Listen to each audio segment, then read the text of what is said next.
Bem, estamos no outono e com as suas particularidades. E olha que não são poucas. E para falar sobre elas, estou aqui com o engenheiro agrônomo, o Zúculo. Zúculo, uma estação de transição para o inverno, né? E há um impacto muito grande na agricultura. Eu queria que você começasse aí pelo principal deles, né? Perfeito, Luiz. Todas as estações do ano, né, têm uma importância muito grande para a agricultura, para a vida das plantas, dos animais, e o outono não é diferente.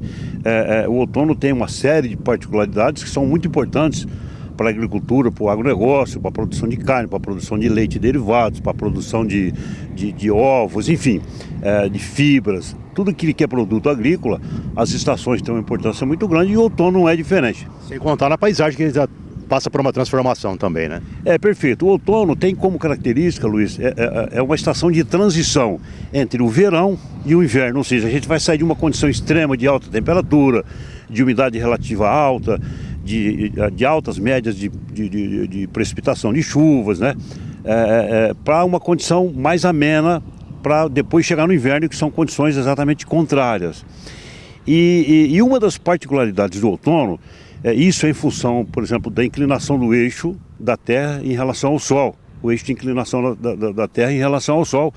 O outono tem uma característica que o número de horas de luz é igual ao número de horas sem luz. Ou seja, o dia é exatamente igual à noite.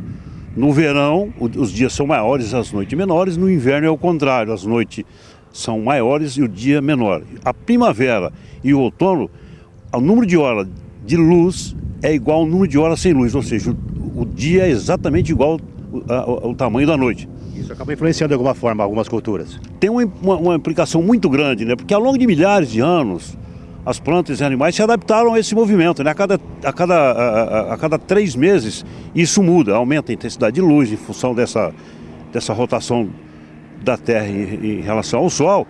Aumenta a intensidade luminosa, aumenta a temperatura, aumenta a chuva ou diminui no verão, e é exatamente o oposto para o hemisfério norte do hemisfério sul. E uma das características que são, como se diz, não são poucas do outono, a mudança da paisagem rural é uma delas. Ou seja, a gente já tem noites e manhãs mais frias, né? A gente tem a presença da suspensão de poeira em função da baixa precipitação, né? A média de precipitação do outono é muito menor do que no verão. A gente tem a noite um pouco mais com temperaturas mais amenas, a umidade relativa já cai, ou seja, a paisagem no campo já é diferente da do verão. Agora tem culturas que começam a amadurecer os frutos agora, né? Uma pré-colheita, vamos dizer assim, né? Perfeito. O outono é conhecido como uma estação dos frutos, né? Então a gente tem algumas características relativas ao agronegócio assim, muito marcantes. O início da maturação dos frutos, que é no outono, isso é muito marcante. O início do plantio das verduras folhosas, como o melão, a couve, o alface, que são culturas sensíveis ao fotoperíodo. Bom, o que é isso? Como essas plantas, que é a parte vegetativa, quanto menor for a incidência luminosa, maior é o ciclo dela, mais folha eu vou ter, ela não floresce. Porque uma vez que ela floresce, eu não posso colher mais. Agora é a hora, então. Então, o início do plantio das hortaliças é nesse período. O início da colheita das culturas de verão, que foi plantada lá em outubro, novembro, soja, milho, a própria cana-de-açúcar, os citros, algumas variedades de laranja precoces, como Luvestinha, Hamelin, né? Algumas variedades precoces de tangerinas começam a ser colhidas agora no outono, o próprio café tem o início da colheita no final do outono, a partir de junho, né? Então, são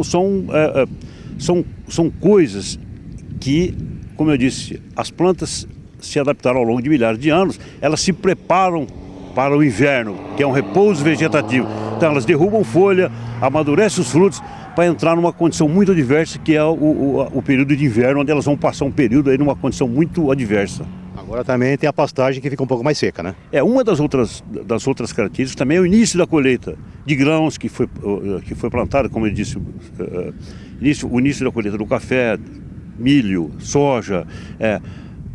A pastagem diminui bastante em função da baixa temperatura, a capacidade de suporte de cabeças, principalmente de bovino, por unidade diária. Isso diminui a produção de carne, diminui a produção de leite e derivados, a produção de ovos, né? Impacta no custo lá na frente. Uma outra coisa que aumenta também, Luiz, é a demanda da irrigação. A gente entra num período de seca, então o consumo de água da agricultura, que já é o maior, toda a água que a gente consome, água doce que o homem consome, 70% vai para a agricultura. E ela é o período de maior consumo agora a partir do outono para irrigar as culturas de verão, frutíferos, HF, enfim, todas elas. Então sempre um tempo propício, cada vez mais, né, de se investir em tecnologia para fazer o uso racional da água, né? É isso que a gente está falando, todas essas características de cada estação do ano é na condição de céu aberto, né? Agora é evidente que hoje isso muda muito, né? Porque o homem alterou demais as coisas, né, Luiz? A emissão de gases, de efeito estufa, enfim, tudo aquilo que altera o clima muda essa condição normal das estações do ano. E se produz hoje praticamente tudo ao longo de todo o ano, mudando exatamente tudo aquilo que é natural, através do quê? De variedades novas. A pesquisa anda muito rápido com isso, né? Em casa de vegetação se produz praticamente tudo o ano inteiro, em estufa. Então isso aí não vale para essa questão, porque o ambiente é outro. Mas na questão natural, na produção em céu aberto, extensivo, vamos dizer, isso vale muito, essa questão das 4 estações do ano.